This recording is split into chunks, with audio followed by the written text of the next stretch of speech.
lain nga pangandoy sa tao, kitang mga tao in relation sa material nga butang, labi na ginang kwarta, gusto kitang madato, gusto kitang mudaghan ang atong mga possessions or mga gihuptan nga mga kabtangan. Gipangutan na imong tupad ina sa maroy pangandoy nimo, mudaghan imong kwarta o mahurot. Kano pangutan na. Way ang tao nga saktong pangisip, normal og pangisip, gusto kong mudaghan ay. Kung naalang yung kahigayunan nga mudaghan, gusto gyud ko. Muna ang Ginoo ni hatag og pamaagi aron mudaghan atong kwarta. Unsa may gibutang diri sa unang pagbasa, pinaagi ni San Pablo, ingon siya, ang nagtanom og jutay muani sad og jutay. Nya ang nagtanom og daghan ani sad daghan. Mao gyud na ako, commerce man ko, accounting, usa sa mga commerce, principle sa atong commerce or sa atong trading nga invest more and earn more. Invest little and earn little. Simple mathematics. Nakaron ang pangutana, unsay atong i-invest, niya asa nato i-invest, asa nato itanom, ug unsa man say atong itanom. Gay ka na be? Aron ta madato. Apananom og lubi, hudta ng imong 50 ka hektarya, tamni naglubi. Sabi mo hitabo, daghan kayo kag kupras, daghan kay kag maani, madato dayon ka. That is our normal. Kanang imong pila ka hektarya dihang luna, tanomi naghumay, tanomi nagmais, tanomi nagutanon, ibaligya. Kanang imong kwarta i-invest na diha sa kanang kompanya nga na mga stocks na nindot kayong earning, mudaghan na. That is our normal principle. Si Kristo ni hatag og abnormal principle. Unsa man? Ipanghatag aron mudaghan ang imong kwarta. Madato ka basta magsigi kag panghatag. Unsa man? Hay may inyong sundo na ni. Kadtong i-invest niya tiguma dayong ginansya o ang kang Kristo nga ipanghatag, sige yung panghatag, mag-anam yung kag kadato basta magsige kag panghatag. Hay may yung sundo na. Ay, klaro. Gibutang diri. Ang tao kuno nga matarong kanang nagsigig panghatag, matud pa diri kanunay siyang magpadato kaninyo aron magmahinatagon kamo sa tanang panahon ug daghan unya ang magpasalamat sa Dios sa inyong gasa pinaagi kanamo. Si San Pablo ba ningon siya, sige gyud hatag kay inigsige na tong hatag, sige sa tag kadato, padatuon tag mais Ginoo kada gid adlaw, madato gyud ka. Pasabot di gina mahubas ang sige nimong hatag.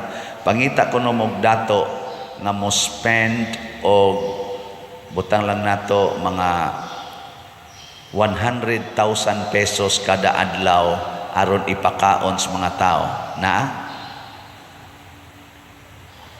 ana tingali pero ambot pila ka buok. Ana si Mother Teresa of Calcutta, sa kadaghanan ng iyang giatiman, gamay ra ng 100,000 nga worth sa pagkaon og tambal nga iyang ihatag sa mga giatiman nila tibuok kalibutan kada adlaw. Pero pila ray puhunan ana ni Mother Teresa, matud pas istorya, $2. pagbiya niya sa iyang congregation sa Our Lady of Loreto mantinga ito, gadara siya $2 aron mosugod sa iyang paghatag sa iyang serbisyo sa mga poorest of the poor. Ug gikan atong adlaw nga nisugod siya alagad sa poorest of the poor, nga wa gid siya kadto yung $2 ang iyang gihurot og invest, nahimo na karon nga ambot pila na kana kay murag sobra naman tingali 1,000 ka mga centers ang ilang natukod tibuok kalibutan. Sobra na tingali na mga 100,000 or 200,000 ka tawo ang ilang giatiman nya, og mukaon lang na og tag pila expenses usa ka tawo nga mukaon. Butang talag 100,000 na ilang giatiman, mga bata, mga tiguang, inana. Mga pila ka kabuok, pila kay konsumo ana kada adlaw. Paigo ka ang 50 pesos kada adlaw, kaon. Butang talang yun 100, nya 100,000 kabuok. Pila na na. Sige, multiply. Di man sa mukha mo multiply noon. Pila na na. Onya, napay tambal. Ang tambal pa di ay. Napay bayron nun sa suga sa ilang mga centers. O, ana. Imagine na. Kada adlaw. Wa man na income kay sa pag-income anang na nag-ana diri ang laway, alsahonon, paporting mga dauta. Nya dili pag ginaigo nga kanang naasod sa ilang centers ang ilang giatiman. Mangadto pag gina sila ang mga suok-suok, mga slums, tigumon at least once a week or once a month kanang mga rugby boys, kanang mga adik, ilan ang tigumon nya, ilan ang padua-duaon in one day, kunya ilang tagaag pagkaon, tagaag ginagmayng katekesis, human buhian ra pod na nila, suyo pa sa nangatog rugby, ilan na sa nang tigumon, hangtod na pipila ato sa siging katekesis, mamiya dito sa ilang adik-adik og mo alagad na diha sa ilang center. Wa gyapon ay kwenta-kwenta nya di pa naigo sa akong kasinatian, mangadto pag gina sila prisuhan kay at least once a month mag-feeding dito, manghatag anang spaghetti o kanang naang sandwich bread sa tanang mga piniriso nga ilang adtoon. Sa una dito bisa Talisay City Jail na ang mga madre diha sa may suba, Despasil ba? Mingon na pader, mag-feeding tami sa kuan pader sa prisuhan, iato lang namo kanang magmisa ka. At kuyog mingat to, ako dupa-dupa niya og naihatag kolekta, ako rasang ibulsa. Pero sila wa magdupa-dupa, gabit-bit sa mga kaldero perting dagkua aron ipanghatag sa mga inmates nga niabot og mga 600 to 700 kabuok. Imagine na ninyo. Murag ko mauwaw usahay kay ako hinoong siging dupa, siging kolekta, wag ko mag-feeding sa mga piniriso. Pero sila hinoon na way kolektahay, dapay giatimang mga bata nga daghan kayo, napag yung mga ginikanan sa mga bata nga porting pobriha, mga ayo pagid nila, ila pagid tagan, makahatag pagid sila dito. Nganong nagsobra-sobra mang ilang kwarta o ang ilang bahandi, kay wa man sa problema, sige magyong hatag tanan. Hastagod mga lungon, astilan. Pangayo ka mo, hapit na mo mamatay, wa mo'y budget. Pagpa-reserve mo daag lungon sa may kuan. Ambot na pamantingin na karon dito mismo umawan, Father Pat Ornopia, kanang naaros mabulo, nga nag-atiman sa daanang murasag Mother Teresa ang batasan ba, sig-atiman ana mga bata, mga orphanage, kana mga masakiton, santusonon sa kanas Father Pat Ornopia. Ana, oy, doon ay pobre kay dito sa bukid nga ang balay hapit na matumba des yuta, pagkamatay sa ilang papa mating ito wa may lungon, pangayuan bitang Father Pati to, gitagaan bitang ng lungon nga putaw ba nga porting mahala kana bang inig ukab nimo maggilak-gilak diha, magsigig siga-siga hastang lain na lagi tan-awon sud sa balay nga porting gamayab ang lungon murag murag panghaya ba sa cosmopolitan nga kuan ba, kanang dagko nga mga lungon. Nakahatag sila ana. Ako kaduha sa ko gihatagan sa akong prison ministry, gitagaan sa kos mga madre og ganang tag tagtulo ka sako nga special nga bihon kanang panahos Disyembre. Naku, nung hatag man ka aniter, ina siya, sobra naman pader. Naku, sobra ni. Unya, tulo ka sako siya, ipanghatag lang na natos mga piniriso pader. Naku, unahon ko naghatag ako mga volunteers, akong ipanagaan. Oh. Awa mo mo to. Mauna. Mauna nga ningos Kristo madato mo. Kinsa man gyud ang tinuod nga dato kanang magsigig panghatag. Kay kanang pobre di gina manghatag. Usa may imong ihatag og wa ka.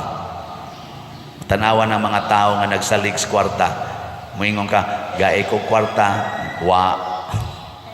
Wa. Di sa to pa, wa sila ikahatag.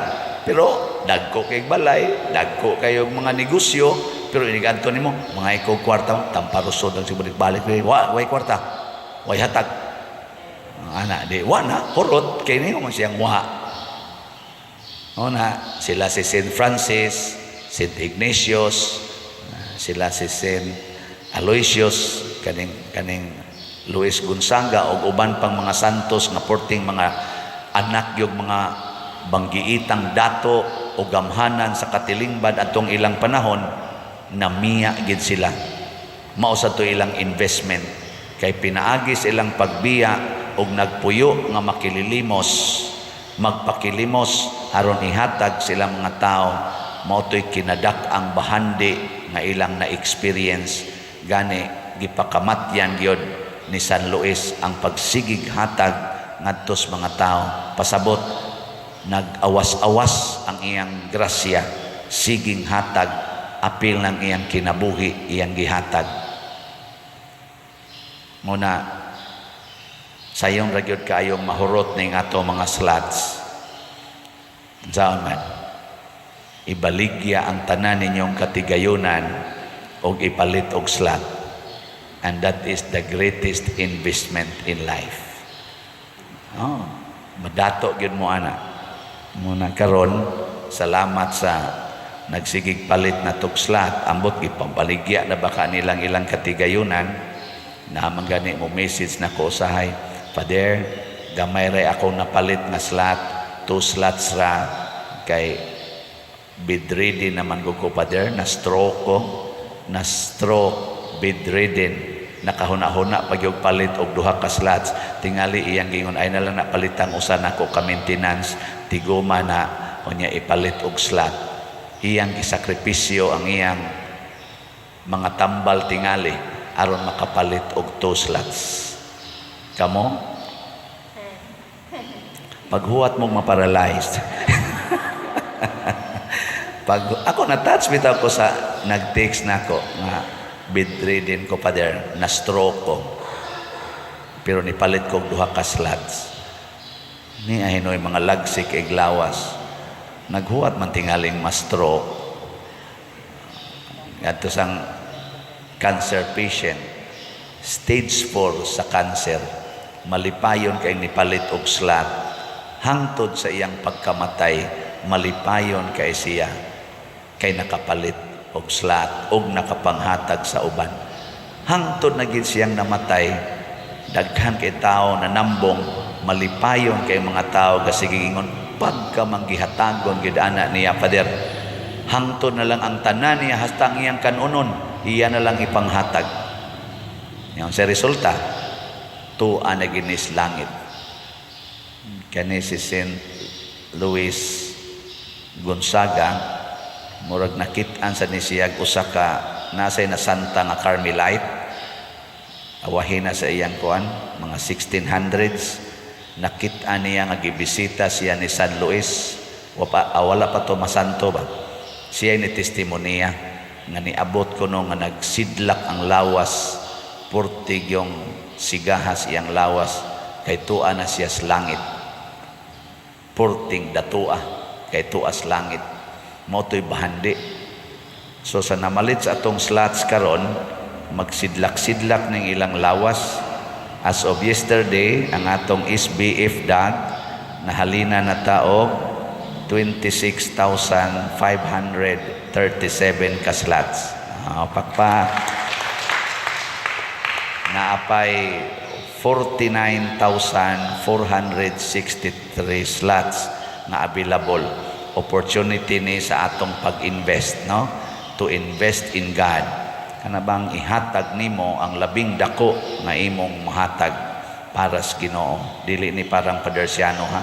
Ay narabay atong mga buzzers na moingon sad nga sige malangkag pangwarta pa dir, i-appeal pa gid nimo sumili ang pagbaligyag slot, di gid ni pangwarta. Unsa man opportunity aron mo invest ta dinhi sa simbahan. Gagmayng kahigayunan aron ang atong mga kwarta ihatag nato nga magamit sa simbahan. Samas gibuhat nila ni San Luis Gonzaga, nila ni St. Francis, na didto sila nihatag sa simbahan. Sa gibuhat ni Mother Teresa, nila ni San Roque, didto nila gihatag sa simbahan. Kinsa ang simbahan? Ang katawhan sa Dios. Mao sad na ako bong gi-challenge, ugma na ra ba ang akong ang akong amot kaabot pa ba ko ani sa akong 19th anniversary sa akong ordinatius pagkapari, together sa akong napo ka mga kaubad nga pari, ugma na ang among anniversary. Pero kay ang among presidentes una nga karon rector na sa Seminaryo Mayor de San Carlos, si Father Mar Balili, murag napaman siya adjustment stage, walang sa namo samok-samok ka, walang sa may gadiring, amo lang ning kuanting belated tingali. So ni challenge po ko ninyo nga 19 slot challenge, kay 19 years naman ko sa pagkapari ugma pohon, umudangat pa. As of yesterday, nakadawat na sad ko og 81 ka 19 slot challenge. Pakpak. 60 ra man tatoy akong gikinahanglan niya, kay ni sobra naman sa 60, ako na lang sang gipangandoy nga moabot og 120. Ma-times to ba? Hangtod ugma, ambot ka nig makaabot. 81 naman sa inyong paminaw, moabot nig 120. Why siguro. Pero di naman amoy kinahanglan, kay ang importante nakasabota, gusto tang madato, hala, i-invest dihas Ginoo ang imong bahandi. Di yun ka makabsan. Kana bitang mo komedya ko ninyo, 1984, second year college ko, taliwa sa tumang kakabos, nisugod ko pagpanghatag, pinaagi sa pag-organize og mga batanon dito sa among lugar sa Kahugan Youth Organization. Among ihatag piso-piso. Ako gay number 1 nga siging hatag. Tanang activities kinahanglag kwarta, ako'y mangitag kwarta. Bisag pobre kayo mi. Sugod ato nako nga sige na kog hatag piso-piso, kay tag piso man ang among buwan adto nga sinking pan, murag membership fee ba. Wa gyud mahurot ang akong kwarta sugod ato. Wa mahurot. Ni graduate na noon kog college, katrabaho pa jud kog bangko. Wa na, di na piso-piso akong ihatag. Pila naman? Gatos-gatos na. Dili na piso, gatos-gatos, ni-increase. Sige lang yapong hatag. Nya, nahurot. Nahimo kong pare. Sawa pa ko ma-assign diri. Dili na gatos-gatos akong ihatag. Tausan-tausan na. Di man mumuto. Tausan-tausan na. Nya, sige lang yapong hatag. Na-assign ko dire. O tanawa karon, di ba? Milyon-milyon na. Ambot lagong sa pesunodan Ang pasabot nako ba, di gyud mahurot. Sige ra gyud hatag. Ingka di man gud na imo pader sa mga tao mana. Bitaw, anaw lang nato pagsulti, pero sa tinud-anay kun wa pagi hatag sa Ginoo kining maong bahandi, kinsa gong tawhana gikas Amerika nga wa kakita nato, Australia, European countries, and practically the entire world na dunay mga Cebuano speaking ng hatag na rin nato. Kinsa ko'y mo hatag na? O wa gid tandugas Ginoo para ihatag nganhi. Channel ra gid ta. Rich in money as channel. Mo na'y tinuod nga dato sa matas Ginoo. Kanabang dato ka tungod kay agianan ka sa dagkong bahandi padulong sa simbahan. Magunsa man ang Mercedes-Benz nimo nga perting mahala or unsa pa nang kinamahalan rong sakyanan, Land Cruiser nga tag 7 million. Nya way dagandagan. Di nimo padaganon kay mahal kayo. Ang imong gisigihag sakay katong imong multicab, mo mudahan nimo bisan asa ka kay ayaw ng Land Cruiser kay madaot unya ng ligid ana mahugaw na karilang multicab. Hay man roy mas dato or mas daghag ihatag nga nimo nga serbisyo kadtong mahalon o kining multicab.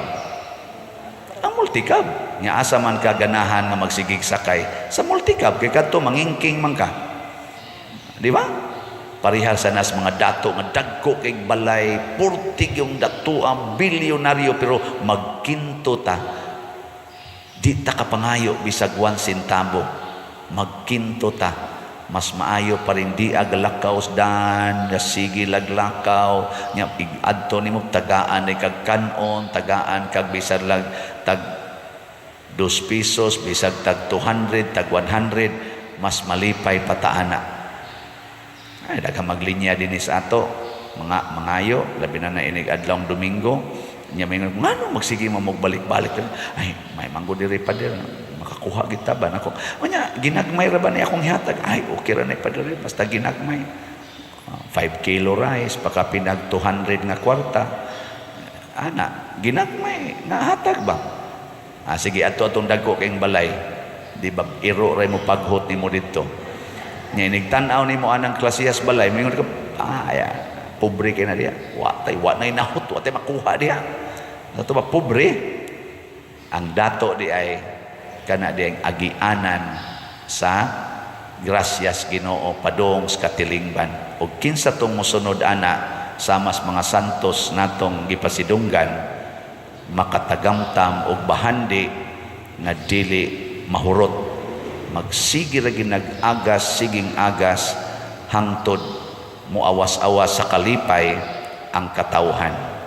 Ato nang ipangandoy sa atong mga leaders nga mahimo untang agianan sa grasya ngadto sa mga katawhan nga nag-ilaid sa kalisod dili kay pangwartahon hinoon ang mga taong nagkalisod-lisod.